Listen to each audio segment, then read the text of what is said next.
Single dad Janitor was asked to be her 3-day dad for $20, but the truth broke. Even the cold CEO. $20. Just 3 days. Please. Luke Walker froze mid-shovel.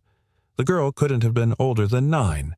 Her coat, 2 sizes too big, 1 mitten missing, and eyes blue-gray like a storm held just barely at bay locked onto his. She held out a crumpled 5 and a couple of wadded-up ones with quarters spilling between her fingers. "I'm not joking," she added, lifting her chin. "I don't need a whole dad, just one for this week." The wind blew through the alley behind the construction site, carrying dust and the scent of oil. Luke dropped his shovel and straightened slowly, narrowing his eyes. "Kid, what are you talking about? My school has a parent-teacher meeting on Friday. If I show up alone again, they'll put me somewhere else, like with strangers. The lady in the suit, she's been watching me." Luke rubbed the back of his neck uneasy. "You talking about child services?" The girl nodded gravely. "Mrs. Delaney. She came yesterday. Asked too many questions. I said my dad was working late shifts. I bought 3 more days. Look, I'm just the guy who shovels dirt for $20 an hour. I don't do acting gigs." He bent to pick up the shovel. "But you look like him." His hand paused mid-air. "Like who?" She held out a folded sheet of lined paper. A child's, drawing a tall man in a flannel shirt, a beard, big hands holding a small one. Crude, but recognizable. Luke stared at it for a beat too long. "He's the dad I draw every night," she said. "Before I sleep. Before I forget what safe feels like." Luke exhaled sharply and handed back the drawing. "What's your name, kid Sophia?" "Sophia Grace Bennett." "Well, Sophia Grace Bennett," he muttered, grabbing his lunch cooler. "I've got my own kid to deal with. And trust me, pretending to be someone's dad doesn't end well. I don't want pretend. I just want to borrow one. For 3 days. I won't even talk much." He hesitated, something in her voice, maybe the lack of desperation, just quiet determination, the kind of tone people used when they were already used to hearing no and moving on. "Where's your real dad?" he asked. "I don't know. My mom left me at a hospital when I was born. My grandma raised me, but..." She swallowed. "She's gone now." That did it. Not the money. Not the story. The way she said gone. Like the word itself hurt. "Fine," he said finally. 3 days. But I don't do bedtime stories, tea parties, or whatever else kids like." Her eyes lit up and she shook his hand like a CEO closing $1 million deal. Deal?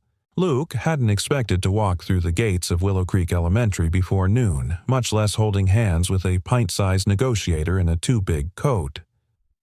"Let go," he whispered, pulling his hand away as they approached the main building. "You don't want the teacher thinking I'm soft." Sophia smirked. "Too late. Your face gives it away." He almost laughed, almost. "What classroom 2B?" "Down the hall past the library. Miss Arliss is my teacher. She has sharp eyes. Don't lie. She'll know." Luke stepped inside the school boots, heavy on the linoleum. Every poster on the wall screamed sunshine and motivation. "You matter, be kind. Every day is a fresh start." He resisted the urge to roll his eyes. They entered 2B just as a woman with silver-streaked hair and stern posture stood addressing a room full of well-dressed parents. She paused when she saw them. "And this must be Sophia's father?" she asked, eyebrow raised with surgical precision. Luke gave a nod, one hand in his coat pocket, the other gripping Sophia's contract crumpled in his fist. "Glad you could join us, Mr. Walker," he said without thinking. "Luke Walker." "Well, Mr. Walker," Miss Arliss said, voice crisp, "we were just discussing student behavior and support at home. Would you care to share your perspective on Sophia's progress?" Luke glanced down at Sophia, whose eyes were pleading, but not with fear. With hope. He cleared his throat. "Right. Sophia's..." He scratched his jaw. "She's a good kid. Smart, quiet, sometimes too quiet." A few parents chuckled politely. "She's always drawing. Talks about space a lot. And stars, that's probably from her grandma. He looked up and met the gaze of every adult in the room. "I'm not much of a speech guy," he said, "but I'll say this: kids don't need perfect parents. They need someone who shows up. That's it. Just show up, even when it's hard. Especially when it's hard." Silence followed. Then one parent clapped. Then another. Soon the room filled with soft, sincere applause. Sophia grinned. Her hand found his again. Outside, the late afternoon sun painted gold across the sidewalks. Luke and Sophia sat on the school steps sharing a vending machine hot chocolate. "Not bad, old man," she said, sipping from her paper cup. "Watch it," he warned, half smiling. "You said you have a kid." He nodded. "Boy. 10. Lives with his aunt. Long story." Sophia looked down. "You miss him every damn day." They sat in silence for a moment. "Why'd you help me?" she asked finally. He didn't answer right away. Instead, he pulled the drawing from his coat pocket, unfolded it, and looked at it again. Because he said quietly, "Some drawings deserve a chance to come true." Sophia blinked fast, pretending something got in her eye. "Just for the record," she murmured, "I think you'd make a pretty good real dad." Luke stood up, brushing off his coat. "Careful, kid. You're starting to sound like trouble." She stood too. "You agreed to 3 days." He looked at her, that serious, steel-eyed little girl who negotiated her own salvation with a crumpled bill and a dream. 3 days, he repeated, nodding. "Let's make 'em count." The hallway buzzed with soft chatter and polished shoes echoing against tile. Luke followed Sophia down the corridor, feeling every eye latch onto him like he didn't belong. He tugged at the collar of his worn flannel shirt and mumbled, "Are we late?" Sophia whispered without turning, just in time for the scary part. He raised an eyebrow. "Scary part?" She pointed toward the double doors at the end of the hallway labeled multi-purpose room. "Parent interviews. They don't bite, but some sting." Before he could ask what that meant, the doors swung open. A woman in a sleek black pantsuit stepped out, clipboard in hand, eyes sharp behind dark-rimmed glasses. Her name tag read Vivian Hale, founder. Luke froze. Vivian Hale, the Vivian Hale. Tech CEO turned education reformer. He'd seen her in a Time magazine cover once, standing in front of a whiteboard, arms crossed like a general of empathy. She glanced at him briefly, then did a double take. "Mr. she asked, voice crisp but not unkind. "Walker," he replied, steady. "Luke Walker. I'm Vivian Hale. I'll be sitting in for some of today's interviews as part of our leadership rotation."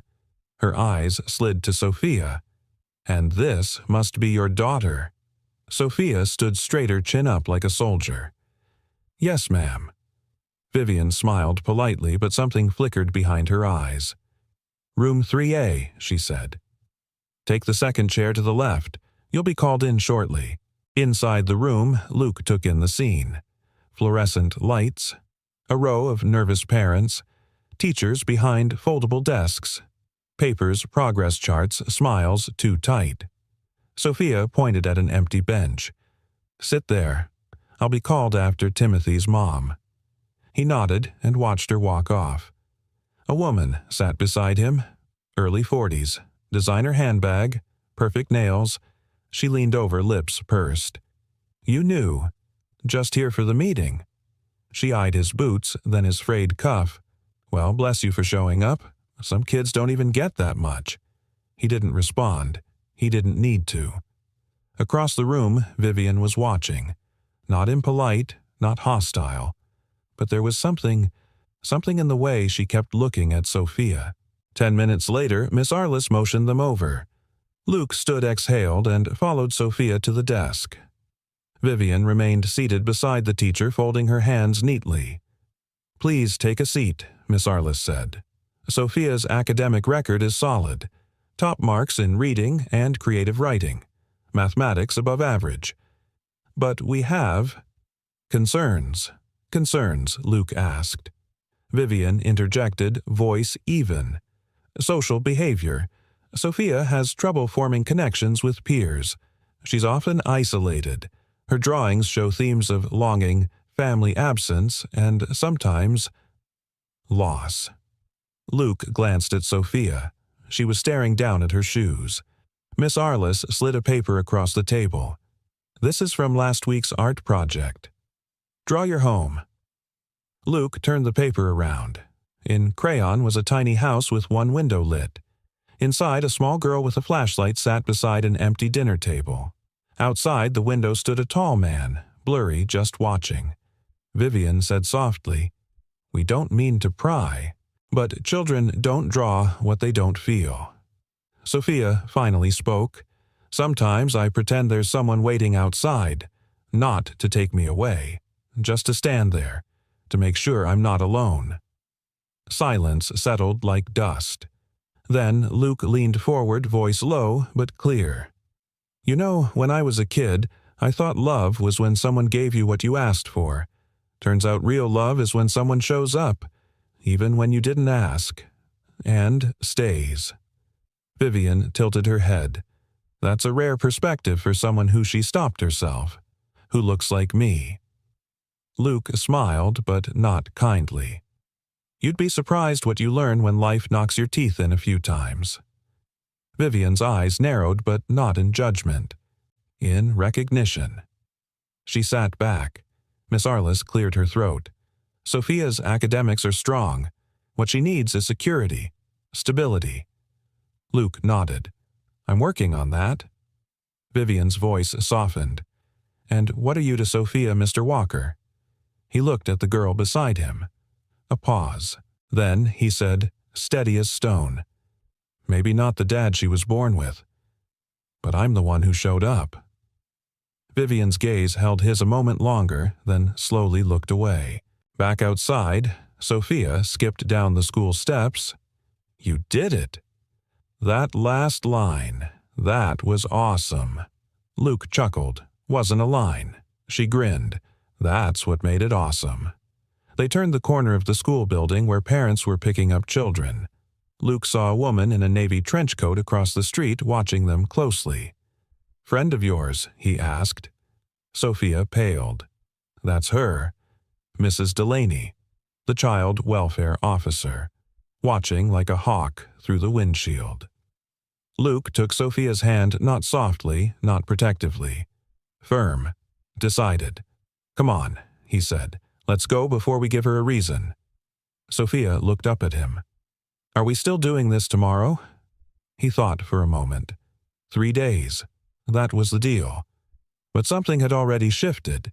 He could feel it in his chest, a small weight that didn't feel like a burden, but like gravity. Something pulling him toward something real. He didn't answer her directly. He just said, "Better get some rest tonight." And for the first time in what felt like forever, Sophia smiled like she meant it. Not because she had a dad, but because just maybe someone had chosen to stay. "You like grilled cheese?" Luke asked. Sophia nodded without looking up from the menu, her chin barely reaching over the table at Ruby's diner. Her hands clutched a laminated menu sticky at the corners, eyes flitting across items she probably couldn't afford in her wildest dreams. "I like whatever doesn't come from a vending machine," she said quietly. Luke half smiled. "Then you're gonna love Ruby's." The bell above the front door jingled. Outside, the autumn sun had faded into a dusk that smeared orange across the sky. Inside, Ruby's diner glowed with the kind of warmth that only old Booth's neon signs and decades of unpaid kindness could generate. A voice called from behind the counter. "Is that Luke Walker darkening my doorstep again?" Luke looked up. "Evenin' Ruby." Ruby O'Hara, mid-60s, red apron over a floral dress, marched over with a grin and a wooden spoon in hand like it was a scepter. "You missed the Thursday special. I ought to charge you double. Wouldn't be the first time." She turned to Sophia and softened. "And who's this little darling?" Sophia hesitated. Luke spoke up. "This is Sophia. She's with me for a few days." Ruby raised an eyebrow but didn't pry. She crouched down and said, "You like milkshakes, sweetheart?" Sophia nodded. "Strawberry extra whipped cream, no charge. but only if you promise to taste the pie later." Sophia's face lit up. "Deal." Ruby gave Luke a long glance. "Sit tight. I'll bring something warm for both of you. And don't think I forgot how you like your grilled cheese burnt on one side. Like a fool." Luke watched her walk away. "That woman's been bullying me since I was 15, he said. Sophia smiled, relaxed, for the first time all day. "She's nice, not like most grown-ups." "Yeah," Luke said, "Ruby's one of the good ones." They ate slow. Sophia devoured her grilled cheese like it was the first real food she'd had in days. Luke noticed the way she saved the crusts, wrapping them neatly in a napkin and tucking them into her coat pocket when she thought he wasn't looking. For later, she said, "when caught," just in case. Luke nodded. Smart. Across the diner, Ruby was wiping down the counter when the bell above the door jingled again. Vivian Hale walked in. Her hair was pinned up, this time tailored coat open over a pale sweater. She looked out of place like a CEO who had taken a wrong turn into a Norman Rockwell painting. Ruby's eyes flicked to Luke, then to Sophia, then back to Vivian. "Well," she said, wiping her hands on a dish towel. "Guess tonight's full of reunions." Vivian approached their booth slowly. "I didn't expect to see you here." "Likewise," Luke said, standing, half out of habit, half out of reflex. "I was meeting a colleague 2 blocks over. Saw you through the window." She turned to Sophia. "May I join you?" Sophia looked to Luke. He shrugged. "Your call." Sophia nodded, and Vivian slid into the booth opposite her. "You like the food?" Vivian asked.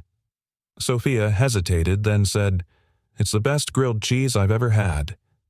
Vivian smiled gently. "That's high praise." There was a moment of quiet. Then Vivian pulled something from her purse and laid it gently on the table, a small frayed baby blanket with faded stitching at the corner. A tiny constellation of stars embroidered by hand. Luke stared. Sophia's eyes widened. "I don't know why I brought it tonight," Vivian said, voice distant. "Maybe because I couldn't sleep. Or maybe because I saw something today I didn't expect." She looked directly at Luke. "That moment in the classroom when you talked about showing up, it reminded me of someone. Someone I once knew." Luke shifted, suddenly uneasy. Vivian turned back to Sophia. "You remind me of someone too. Someone I lost a long time ago." Sophia leaned forward, voice small. "Was she a daughter?"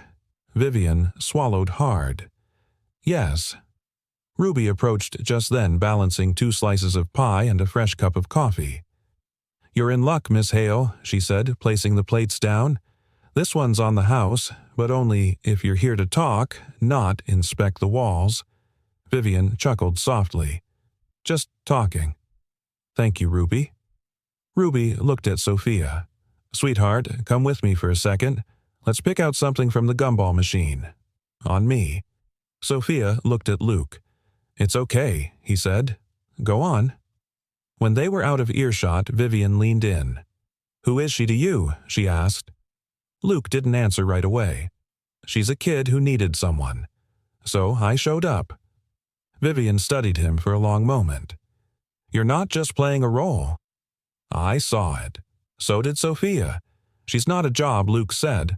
"Not anymore." Vivian nodded slowly. "You know, I spent half my life building a company that changes the future.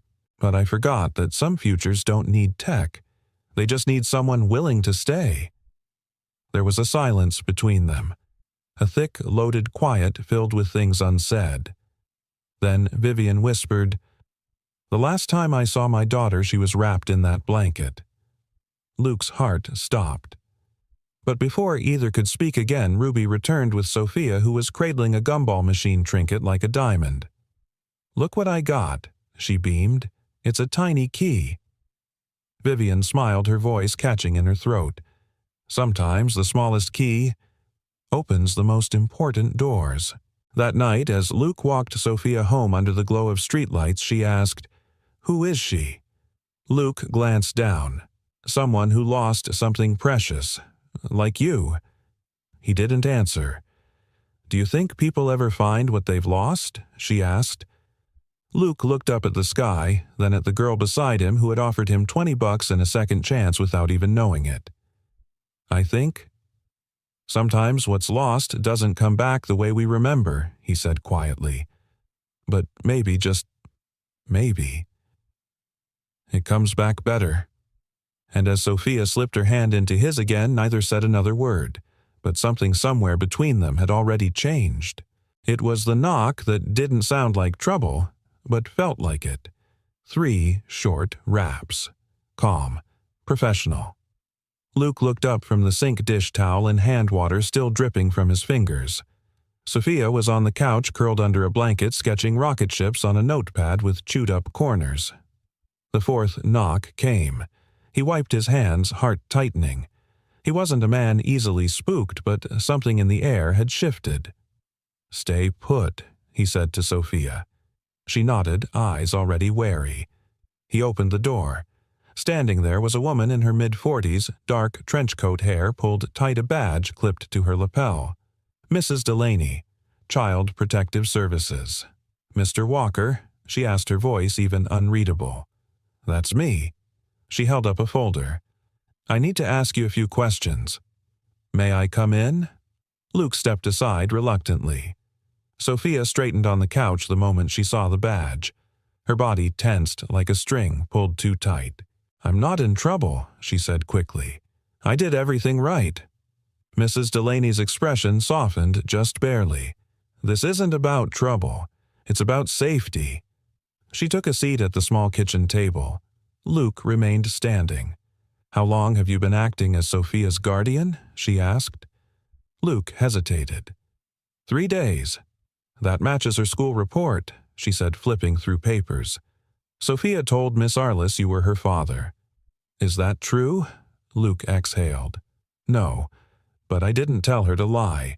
Did you correct the assumption?" He paused. "No," he admitted. "Because she asked me not to, and because she looked at me like I was the only thing holding her world together." Delaney glanced toward Sophia, who was gripping her notepad like a lifeline. "She's had 3 failed placements in the past 18 months, Delaney said, her tone finally dipping into something more human. 2 foster homes and 1 emergency shelter. Each time she ran or shut down, no one could reach her. Luke swallowed. And now Delaney looked directly at him. Now she smiles. She eats full meals. She draws families again. Silence. Then gently she asked, "Who are you really, Mr. Walker?" Luke leaned against the counter, arms folded. "I'm just a guy who lost too much and thought the world was done with him. Then a kid with stubborn eyes and too many bruises on her heart offered me $20 to pretend." Delaney looked down. "And I showed up. That's it." Delaney stood. "It's not that simple." "I know." She closed the file slowly. "We have procedures, background checks, legal timelines. You can't just walk in and be someone's salvation." Luke's voice dropped. "Then maybe your system needs to catch up to the speed of a child's breaking heart." That made her pause. Sophia, still silent, walked over and handed Delaney the drawing she'd finished. It was of Luke, holding a mop in one hand and her in the other. This time she said quietly, "I picked him." That night, Ruby sat beside Luke on the back steps of the diner after closing. "She come in uniform?" Ruby asked, passing him a coffee. He nodded. "She leave with a warrant?" "No," Luke said. "But she'll be back." Ruby sipped. "You know, you're already in too deep." He nodded again. She looked at him with that kind of stare only older women who've seen too much and survived it all can give. "You ever think maybe this ain't about you saving her?" Ruby said softly. "Maybe it's about her saving you." Luke let out a shaky laugh. "Yeah, that thought scares me more than anything." Ruby smiled, setting her cup down. "Then it's probably true." The next morning, Luke woke to find Sophia already dressed, bag-packed hair, brushed badly, but brushed. "You've got a meeting today?" he asked. She shook her head. "You do?" He blinked. "I do." She handed him a folded flyer. Willow Creek Parent Literacy Volunteer Orientation, 10 a.m. Library. Luke looked up at her. You want me there? I want you there. He stood still for a beat, then reached for his flannel. All right, then. Sophia grinned, grabbing her notebook. You're going to need this. You always misspell education. He ruffled her hair. Yeah, well, maybe I'll let you teach me. At the library, parents filled the room, button-downs, tote bags, organic coffee cups. Luke stood awkwardly at the edge, but then a voice called out. Luke. He turned. Vivian. She held a binder glasses perched on her nose this time. Didn't expect you to come. I go where I'm needed, he said. She smiled faintly. Then, come sit beside me. We're short, a few good men. He sat. She passed him a pen. He looked at it, then at her. And for the first time in a very long time, Luke Walker realized he wasn't pretending anymore. Not to Sophia, not to the system, not to himself. He was showing up. For real. Why are you still awake? Sophia's voice was a whisper, barely breaking the quiet hum of the night. She stood barefoot at the hallway doorframe, hair mussed, holding her stuffed rabbit by the ear. Luke looked up from the kitchen table. The lamp beside him glowed softly, casting a pool of warm light over the scattered documents he'd been reading for hours. Legal forms, custody guidelines, background check instructions. Just reading, he said, trying to sound casual. Sophia patted closer. Is it because of Mrs. Delaney? He sighed and closed the folder gently. Tomorrow's the interview. They'll ask a lot of questions. Want to make sure I give the right answers. Sophia sat across from him, folding her arms over the table. What's the right answer to, why do you want to be her legal guardian? Luke hesitated, then looked her in the eyes. Because somewhere along the way, I stopped pretending. Sophia blinked. I don't know when it happened, he continued, but one day I stopped being a guy helping a kid, and I started being yours. She didn't respond, just reached across the table and placed her small hand over his. Then, will they believe you? I don't know, he said honestly. She nodded solemnly, then whispered, I hope so. The next morning, Ruby insisted on driving them to the courthouse. You show up in my car, she said, throwing Luke the keys, you'll look like a man with backup. Government folks respect backup. Sophia sat in the back seat with a clipboard Ruby had given her. What's that? Luke asked. Interview prep, Ruby said. I used to help with mock interviews at the community college. Figured it's time you learned how to sell the one thing you've always had and didn't know it. Luke frowned. What's that character Ruby said flatly? The kind you don't fake. The kind that doesn't quit. At the courthouse they passed, security climbed 2 flights of stairs and found themselves in a modest conference room. A pot of stale coffee sat untouched in the corner. Mrs. Delaney entered, first clipboard in hand. 2 other officials followed, a balding man with glasses named Mr. Keene, and a younger woman with sharp eyes and a softer voice named Lila Brooks. Sophia was taken to a waiting room with a child advocate. Luke sat alone across from the panel. Mr. Walker Delaney began. We've reviewed your file. You have no violent record, but there is a previous citation for trespassing during a labor protest. Luke nodded. I walked onto a warehouse floor after hours. A friend got hurt. I wasn't going to leave him. Mr. Keene raised an eyebrow. You were fired from Clearbridge Tech for insubordination. Luke met his eyes. They wanted me to keep quiet about a safety issue. I didn't. Lila Brooks leaned forward. And now, you want custody of a child you met less than a week ago. Luke paused, then spoke clearly. I don't want custody because I'm trying to fix something broken in me. I want custody because I finally found something that isn't broken, and I'm not walking away from it. Lila said nothing. Mrs. Delaney tapped her pen once, then asked, if approved, what will you provide for Sophia that she hasn't had before? Luke's voice grew quieter.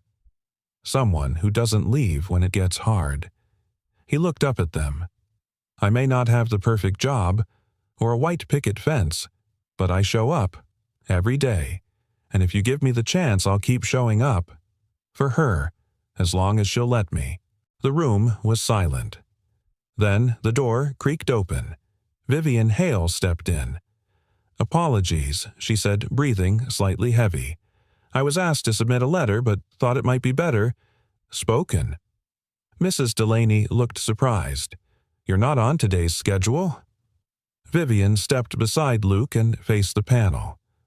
"I've known Luke Walker a very short time," she began. "But in that time I saw something I don't see often. Integrity that doesn't announce itself. Steadfastness that doesn't need attention. A man who protects not because it's convenient, but because it's right." She paused. "I lost my daughter years ago, and I spent a long time believing no one could love her like I did." Her voice trembled slightly, but then I saw the way Sophia looks at him, and I realized someone can. The panel exchanged glances. Vivian stepped back and gently placed a hand on Luke's shoulder.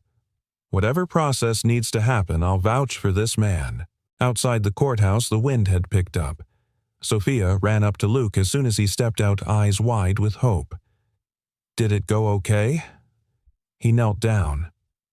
"I don't know yet, but I told them the truth." She tilted her head. "What truth? That you saved me first?"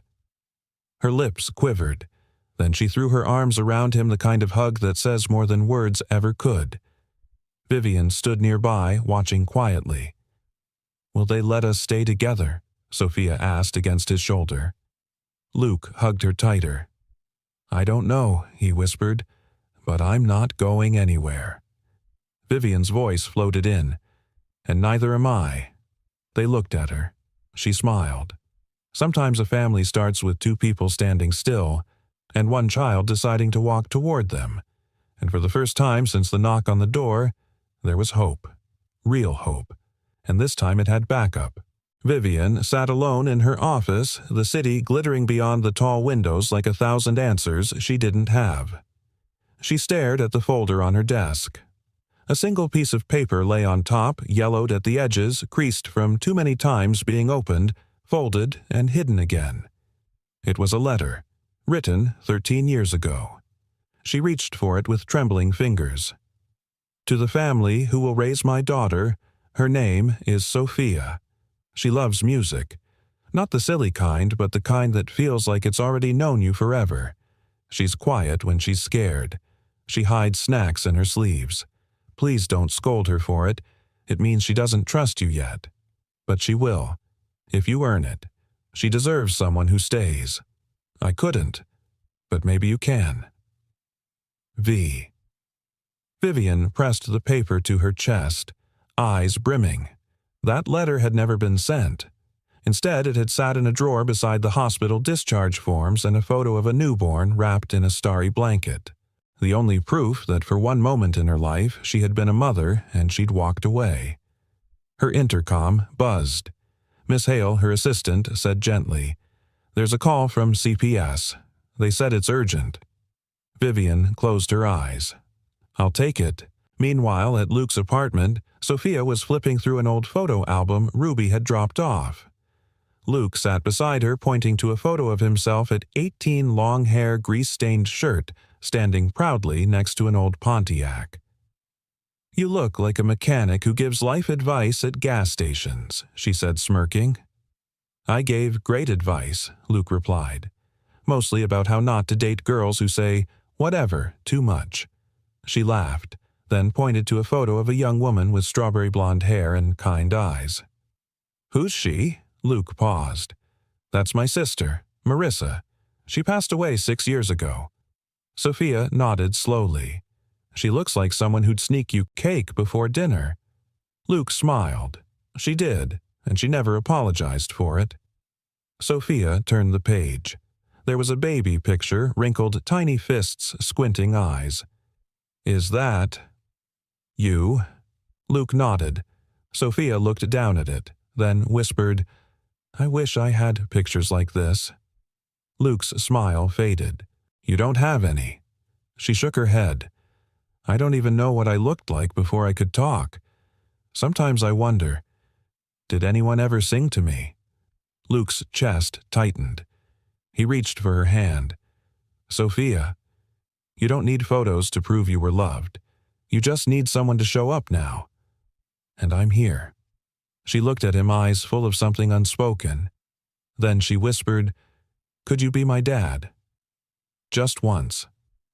Just for tonight. Luke's voice cracked as he answered. Kid, I've been your dad since the moment you asked me to be.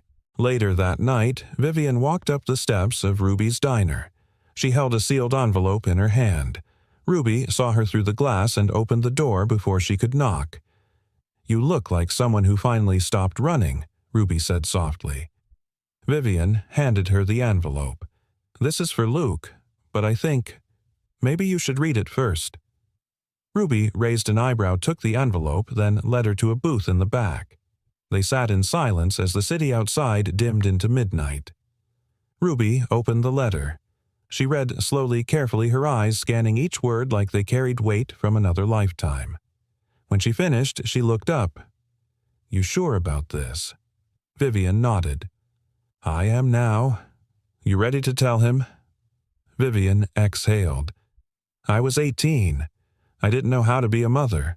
I thought giving her up would give her a chance, but I didn't plan for what it would do to me. Ruby reached across the table. Life doesn't punish people who try to do right. It just waits for them to do better. Vivian blinked back tears. Is there a right time to say, I was your mother, and I gave you away? Ruby didn't answer right away. Then, softly, no, but there's always a right moment to say, I'm here now. Back at Luke's place, Sophia was asleep on the couch, curled against a pillow, her drawing pad resting on her chest. Luke pulled a blanket over her and kissed the top of her head. There was a knock at the door. He opened it to find Ruby. She didn't speak at first, just handed him the envelope. He opened it, read the letter inside, and froze, then read it again, and again. When he finally looked up, his voice was barely there. She's the mother. Ruby nodded. Luke's world tilted, but Ruby stepped forward and placed her hand on his chest. She didn't come back to make things harder. She came back because she couldn't stay gone anymore. Luke looked back at Sophia. His voice cracked. How do I tell her Ruby's answer was simple? You don't. Not yet. You wait. Until it's the right way. Luke nodded, then whispered, This kid. She deserves a story that doesn't hurt when it ends. Ruby nodded. Then write her a new one with room for second chances. And in that moment, Luke knew the story wasn't over. It was just beginning. Vivian stood outside the school's art room, her heels silent on the polished floor. Through the tall glass window, she could see Sophia hunched over a table, brow furrowed, colored pencils scattered around her like tiny totems of focus. She's been drawing the same piece for 3 days, said Miss Thompson, the art teacher. Wouldn't let anyone see it. Said she had to get it exactly right. Vivian nodded, heart-hammering beneath her cashmere coat. She talks about Luke a lot, the teacher added gently. Calls him my person, like it's the most natural thing in the world. Vivian pressed her hand to the window. It is for her. Inside, Sophia finally looked up and saw her. Their eyes locked. Sophia didn't smile, but she didn't turn away either. Vivian entered quietly. Hey, artist. Sophia blinked. You again. Vivian smiled. That's fair. Sophia pointed to the table. You want something? No, Vivian said softly. I'm just trying to learn how to show up better. Sophia studied her, then shifted the drawing forward. You can look now. Vivian sat down, heart trembling. The drawing was of 3 figures, Luke in his work boots and Flannel herself in a pale blue coat, and Sophia between them holding both their hands. Behind them, a golden sky, a small home, and a garden with sunflowers taller than the fence. Vivian couldn't speak. Sophia tapped the paper. This is what I want. Not money, not magic. Just a life where people stay. Vivian swallowed hard. It's beautiful. I drew it from what I remember, Sophia said. And from what I hope. Vivian's voice was just a whisper. Would it be okay if I kept it? Sophia hesitated, then nodded once. But only if you promise something. Anything. No more disappearing. Vivian reached across the table, her fingers brushing Sophia's. I promise. That evening, Luke found Sophia sitting on the apartment steps, a folded drawing in her hands. He sat beside her. Quiet day. She shrugged. Kind of. He nodded toward the paper. That your masterpiece? Sophia hesitated, then unfolded it for him. Luke stared. 3 people. A home. Sunflowers. His throat tightened.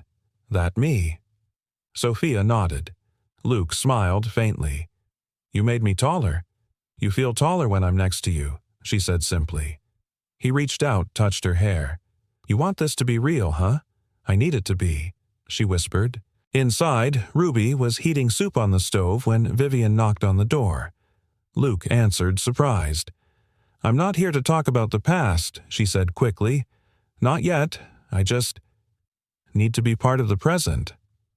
Ruby poked her head from the kitchen. She brought cornbread. I say we let her in. Sophia ran over. She saw my drawing. Ruby smiled. Then she's officially been initiated. They sat down to dinner. The table was too small. The chairs creaked, but no one seemed to mind. Halfway through the meal, Sophia looked up. Can I ask something weird? Vivian grinned. Those are the best kinds of questions. If people used to love each other but forgot how, can they learn again? The room went quiet. Luke set down his spoon. Vivian met his gaze. Sometimes she said softly, we don't forget how. We just forget that we're allowed to try again. Sophia nodded slowly. Okay, then maybe we're all just trying. Later, after Vivian had left and Ruby was cleaning up, Luke stood by the kitchen sink staring out at the quiet street. Feels like something's changing, he said. Ruby dried a dish. It always feels like that before something begins. Luke looked over. You think I'm doing right by her? Ruby turned to him firm. You're not just doing right. You're doing miracles, Luke. He chuckled dryly. I don't feel like a miracle. Ruby walked over, placed her hands on his shoulders. Listen to me. That girl's drawing didn't come from nowhere. It came from hope, and you gave her the crayons. He didn't respond, but the truth settled into his bones like warmth after a storm. That night before bed, Sophia stood at her window watching the stars. Luke entered, a warm cup of milk in hand. Couldn't sleep, I was thinking, she said. About what? If people have invisible strings. He tilted his head. Strings like, what if every person who ever belonged to you left behind a thread? And what if some threads stretch across years, even if you don't see them? Luke smiled gently. That's a beautiful thought. She looked at him. Do you think you have one? To me. He sat beside her. Yeah, he said. And it's not invisible. I feel it every time you laugh. Every time you look up like you're searching for someone you want to believe will stay. You're not my burden, Sophia. You're the thread that led me home. She leaned into him. Then don't let go. He wrapped an arm around her. Not a chance. And somewhere outside the window a star streaked across the sky, not because someone wished for it, but because someone deserved it. The air inside the clinic was cool and sterile, humming with fluorescent lights. Luke sat stiffly in a molded plastic chair, hands clasped, staring at a sign that read, Family starts with trust. Vivian sat across from him, her coat folded neatly in her lap. She looked calm, but her foot tapped a silent tell. Sophia was in the next room, swabbing her cheek under a nurse's supervision. Neither adult had spoken much on the way here. Now, as the nurse returned and handed Vivian a form, she finally broke the silence. You don't have to stay, Luke. This part doesn't change anything between you and her. Luke looked up. No, but it might change something between you and her. And that matters too. Vivian folded the form and set it aside. "Why do you keep making room for me?" Luke exhaled, because she already did. They left the clinic quietly.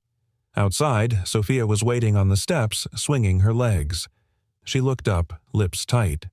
"So, do I get my answers in an envelope?" Vivian knelt beside her. "You get your answers in time, but not the kind you can hold." Sophia tilted her head. "Then why did we do it?" Luke crouched beside her. "Because sometimes grown-ups need to face the truth even when love already beat it to the punch." Sophia smiled faintly. "Is this the part where people cry and hug in movies?" Vivian let out a soft laugh. "Only if you start it." Sophia leaned forward and wrapped her arms around both of them at once. No cue, no script, just real. That evening, back at the apartment, Ruby was cooking again lasagna. This time the kind that smelled like home before you even stepped inside. She greeted them with a grin. "Y'all look like a walking Hallmark special. Come in before the noodles go cold." They sat together around the table. Vivian, Luke, Sophia, and Ruby Plate's full laughter filling the tiny space like it had been waiting there all along. Midway through dinner, Sophia cleared her throat. "I have an announcement." Everyone turned. She stood up dramatically. "I've decided to write a book." Ruby raised an eyebrow. "A memoir at age 9 bold." Sophia grinned. "It's called 3 Days Dad." Subtitle, "The Contract That Turned Into Forever." Luke nearly choked on his water. Vivian covered her mouth, hiding a laugh. Sophia continued. Chapter 1. He was just a janitor with a rusty coffee mug and a broken smile.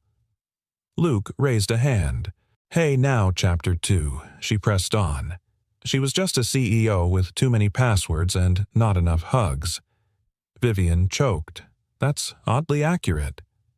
Chapter 3, Sophia said with pride. The little girl who realized maybe she wasn't lost after all. The room went quiet for a beat. Ruby wiped her eyes. "You've got a gift, kid." Sophia sat back down smug. "I know." Later, as the night grew quiet, Luke found Vivian sitting alone on the balcony, a blanket wrapped around her shoulders. The city twinkled below. "I used to think healing meant undoing the damage," she said without looking at him. "But now, I think, maybe it means growing around it, like a tree around a nail in the trunk." Luke leaned against the railing. "You still thinking about the results?" Vivian shook her head. "Not really. Whatever that paper says, it's not what raised her. It's not what held her when she had nightmares." She looked over at him. "That was you." Luke's voice was quiet. Would it hurt? If it came back positive, Vivian didn't answer immediately. Then it would hurt more if she thought biology was the only way love counted. Luke nodded.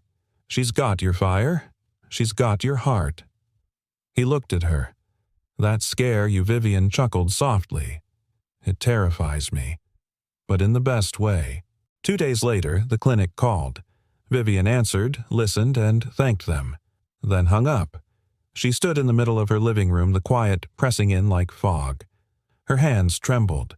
She pulled out her phone, called Luke. "Hey," he answered, voice steady. "You got it?" "Yes." Pause. Well, Vivian inhaled. "It's negative," she said. Silence. Then Luke said softly, "You okay? I will be. You want me to tell her?" "No." Vivian whispered, "Let me." That night, Vivian took Sophia for a walk, just the two of them. They passed the bookstore, the diner, and stopped at the little park with the metal swings that creaked like old songs. They sat on a bench. Vivian held her hand. "I have something to tell you," she said. Sophia turned. "It's about the test." Vivian nodded. "I'm not your biological mom, Sophia." The test came back negative. Sophia was quiet for a long moment. Then, "Okay." Vivian blinked. "Okay." Sophia looked up. "I already knew." Vivian froze. "You did?" Sophia shrugged. "I knew the day you helped me pick out shoes and said, 'These won't pinch your dreams.' Moms say things like that. Biology doesn't. Vivian's eyes filled. Sophia reached for her hand. You're not my beginning. But maybe you're my middle. And I like where this story's going. Vivian laughed through her tears. I'd be honored, she whispered. They sat there hand in hand as the swing creaked behind them and the stars leaned in closer, listening to a love not born from blood, but chosen. And that kind always holds. The fall festival bloomed across the town square like something out of a forgotten dream. Paper lanterns swung gently from strings of light overhead, casting amber glows over hay bales and cider stands. Children darted past in superhero capes, clutching caramel apples and laughing like the world had never known pain. Luke, in a denim jacket too old to be fashionable and too worn to abandon, was manning the ring toss for a cause booth. Every time a kid made a lucky shot, he whooped louder than necessary. Ruby called it dramatic encouragement. Sophia called it dad volume embarrassing. Vivian stood by the donation table watching him with a quiet, amused smile. She hadn't said it aloud yet. Not to his face. But she'd fallen for him. Not in a lightning strike kind of way. It was slower, warmer, like sunlight rising on skin that had forgotten warmth. And the way he looked at Sophia every time like she was the miracle he got to keep waking up to. That's when Vivian knew. She didn't want to be in their story. She wanted to help write it. Sophia was helping Ruby at the bake sale booth wearing an apron that read, Official Taste Tester. She was in her element, cheek dusted with flour, calling out orders, giving the kind of side-eye only a 9-year-old could master. Vivian approached the table with 2 hot apple ciders. Sophia grinned. Is that a bribe? Vivian handed her a cup. It's a peace offering. For what? For every moment I wasn't here when I should have been. Sophia sipped the cider slowly, then said, You're here now. Vivian exhaled. And I want to be. If you'll let me. Sophia looked up, her expression unreadable for a moment. Then she said, You don't have to ask to stay. Just stay. Vivian swallowed hard. Ruby leaned in, whispering from the side, You're not crying into the cookies, are you? Because this batch took me all day. Later, as the sky dimmed and music filled the square, Luke spotted someone unexpected. A woman, in a blazer clipboard in hand, walking toward him with the kind of expression that made paperwork feel like judgment. Mr. Bennett, she asked. He nodded warily. Yeah, Tracy Miller. I'm with Child Protective Services. May we talk? Luke led her aside. She flipped open a file. This is about Sophia. We had an inquiry last month regarding her previous foster placements. There's been some concern about the informality of your current arrangement. Luke's spine straightened. She's safe. She's happy. She's home. Tracy nodded. I can see that. But legally, before she could finish, Vivian stepped in. She's not just with him, she said. She's with us. Tracy blinked. And you are. Vivian extended her hand. Vivian Hale. I've recently initiated legal guardianship proceedings. I have documents ready to file first thing Monday. Luke and I are pursuing joint custody. Luke looked at her stunned. Vivian turned to him. You didn't think I came here just for cider and ring toss, did you? Tracy paused. That changes things. If guardianship is in motion, we can delay reassessment. But we will need to interview the child again and review living conditions. Luke nodded. Of course. Before Tracy left, she said quietly, She's lucky, you know. Most kids bounce for years. She found 2 people willing to catch her at once. That night, Sophia sat between them on a bench beneath the hanging lights. She held their hands like she was anchoring them both. She looked up at the stars and said, Do you think families just happen, or do we build them? Luke replied first. We build them, brick by brick. Even when we're scared. Vivian added, Sometimes we build them with the wrong blueprints, but the right love finds its way anyway. Sophia nodded. Then, Can I make something official?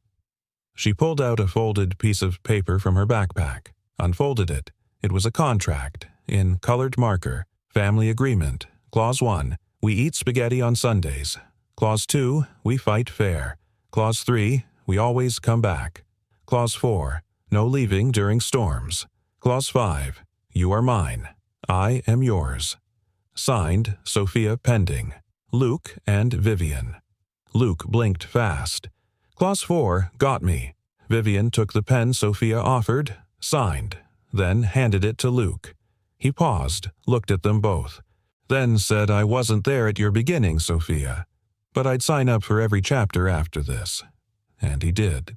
They sat there, lights overhead, the square growing quiet. Vivian leaned her head on Luke's shoulder. Sophia rested hers on Vivian's side, and in that moment, under strings of golden lanterns and a sky full of quiet promises, they weren't a perfect family. But they were real. And real was more than enough. The first knock came just after dawn. Luke was in the kitchen pouring pancake batter into the pan. Sophia was still in her pajamas humming some made-up tune while feeding their goldfish who she'd recently renamed Hope.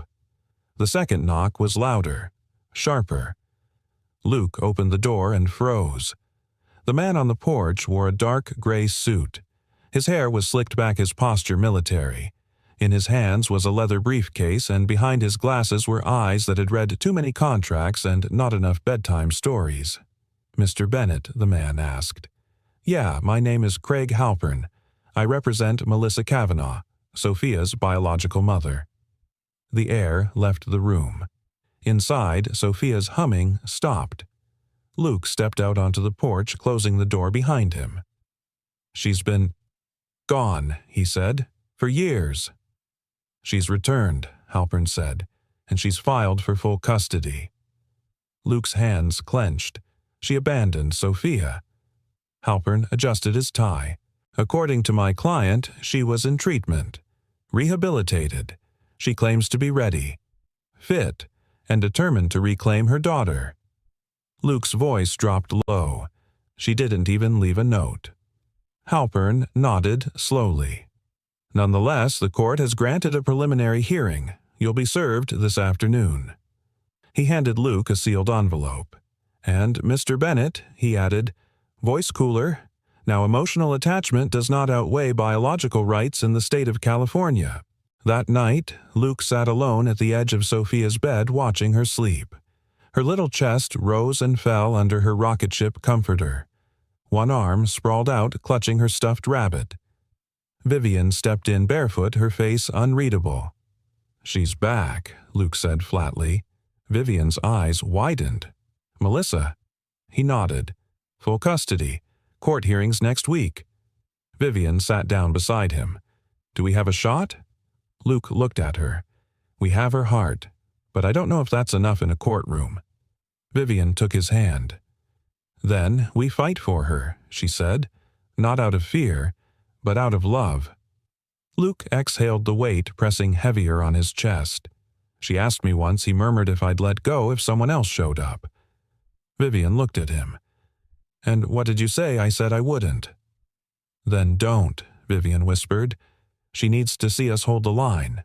Together. In the days leading up to the hearing, Ruby transformed into what she called Granny Gladiator mode. She coordinated statements from Sophia's teachers, filed notarized letters from neighbors, even convinced the local grocer to testify that janitor buys more fresh fruit for one kid than most parents do for 3. Vivian, meanwhile, brought in her legal team pro bono this time. She wore tailored suits and wielded every ounce of her corporate experience like a shield. And Luke stayed grounded.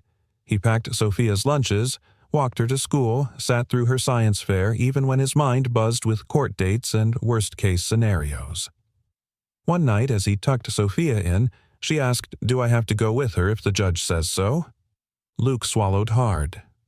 You might, he said honestly, but we're doing everything we can, so you don't have to. Sophia looked at him for a long moment. Then she said softly, I'm not scared if you're holding the rope. Luke furrowed his brow. What rope? The one that keeps me here. It's invisible. But I feel it. He brushed her hair back. I'm holding it with both hands, kiddo. And I'm never letting go. The day of the hearing arrived with gray skies and early rain. Inside the courtroom, the air was tense and stale. Melissa sat at the far end, her posture rigid, her face powdered but pale.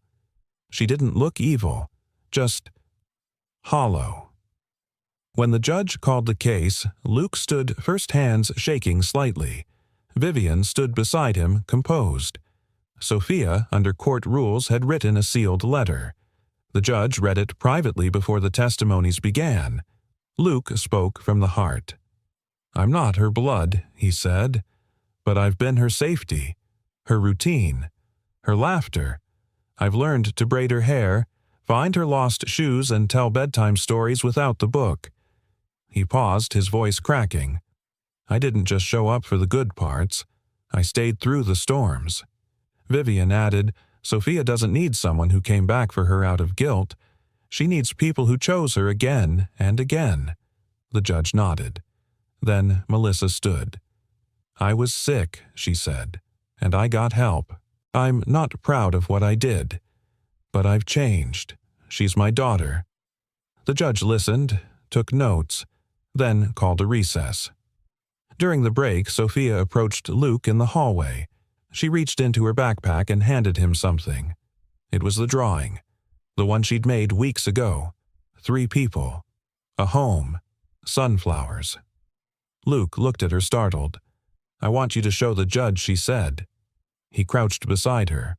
"Sweetheart, I don't know if that's allowed." Sophia leaned in. "Then just let them see what love looks like." Back in the courtroom, as the judge re-entered, Luke placed the drawing quietly on the evidence table. "I don't know if this has legal standing," he said, "but it has emotional standing, and maybe that matters more." The judge studied it, then looked at Sophia's letter again, and then finally looked at Luke and Vivian. "Custody granted," he said, "to Mr. Luke Bennett and Ms. Vivian Hale jointly." Melissa wept silently. Sophia ran to Luke, clung to him like an anchor in a storm, and Luke whispered, not caring who heard "We did it, Peanut." We held the rope, and this time they didn't just hold on. They pulled each other home. A year later. The apartment looked different now. Same old walls, but everything had changed. There was a warmth that had nothing to do with the thermostat, the kind that settled in slowly like sunlight through cotton curtains. Photos lined the hallway. Luke covered in flour holding a lopsided birthday cake.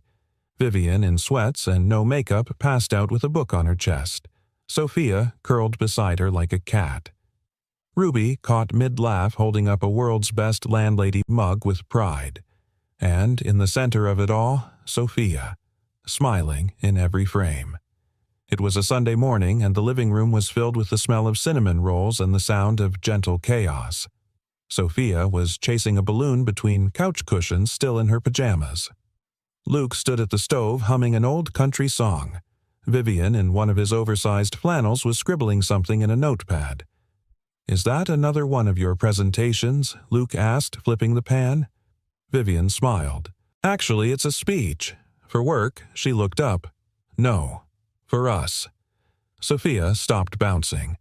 "Wait, are we getting a medal or something?" Vivian chuckled. "Better." That afternoon, they stood in the small community center where the walls were still lined with paper flowers from the spring fair. Friends had gathered, Ruby neighbors, teachers, even the judge who had ruled in their favor, now off duty and dressed in jeans. Vivian took the little podium at the front. Luke stood beside her, holding Sophia's hand. Vivian cleared her throat. "I used to think love was something earned through perfection, through control, through never needing anyone." She paused, her voice growing more personal.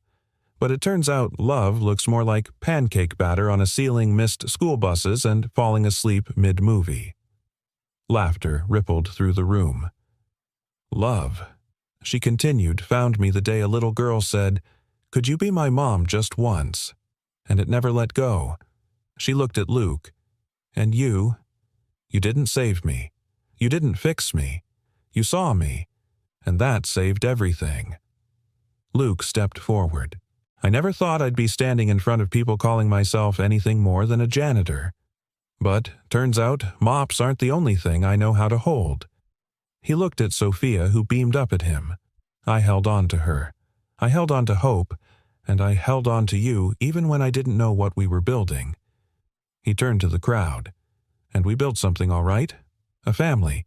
Then came the moment that made Ruby cry before it even happened. Sophia stepped up to the mic, cleared her throat like a seasoned speaker, and unfolded a sheet of notebook paper. This is called The Family I Picked. The room stilled. I used to think family was about names and papers and who you looked like, but now I think it's about who shows up. She paused. Luke showed up when no one else would. Vivian showed up when she didn't even know why yet. And Ruby, well, she showed up with cookies, which is basically love with frosting. The crowd laughed, and Ruby wiped her eyes. Sophia smiled shyly. So, I want to say this out loud so the world hears it too. She turned to Luke and Vivian. I pick you, forever. And then, reaching into her backpack, she pulled out a small box. Inside were 2 necklaces, silver chains with tiny puzzle pieces. One said Mom, the other Dad. Luke blinked hard. Vivian covered her mouth. I saved up, Sophia whispered, from lunch money and birthdays. Luke knelt beside her. You didn't have to. Sophia shook her head. I wanted to. Because now we match.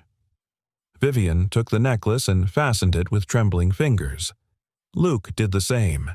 And then they hugged one of those deep, wordless, bone-warming hugs that stitched something permanent into the soul. That evening they sat under the stars on the rooftop of their building blankets, cocoa, and a quiet that felt earned. Sophia leaned her head on Vivian's shoulder.